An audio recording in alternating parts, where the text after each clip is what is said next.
আসসালামু আলাইকুম প্রিয় ভাই বোনেরা, কেমন আছেন সবাই? আমি আলহামদুলিল্লাহ অনেক ভালো আছি। খুব সুন্দর একটা জায়গা আপনাদের দেখাচ্ছি। বাড়িঘরগুলো একটু খেয়াল করে দেখবেন, কি চমৎকার রং বেরঙের। দূরে আকাশ তার আলাদা শোভা বৃদ্ধি করে চলেছে। আর ওই যে সমুদ্রটা দেখছেন, পাহাড়ের উপর থেকে ধারণ করেছি তাকে। আমি এই মুহূর্তে আছি সুইডেনের একটা চিড়িয়াখানায়।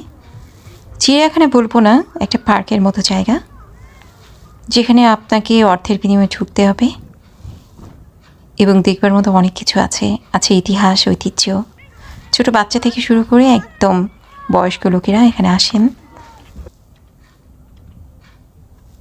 নিবারণ করেন তাদের জানার আগ্রহকে, তাদের জ্ঞানের ক্ষোধাকে।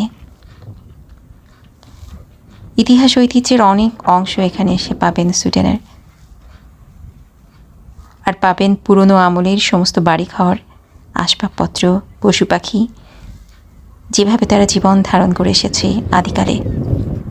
তবে সুইডেন কিন্তু পুরনো ঐতিহ্যের একটা দেশ, আর স্টকহোম তার মূল ভূকেন্দ্র, যেখানে ইতিহাস ঐতিহ্যে ঠাসা।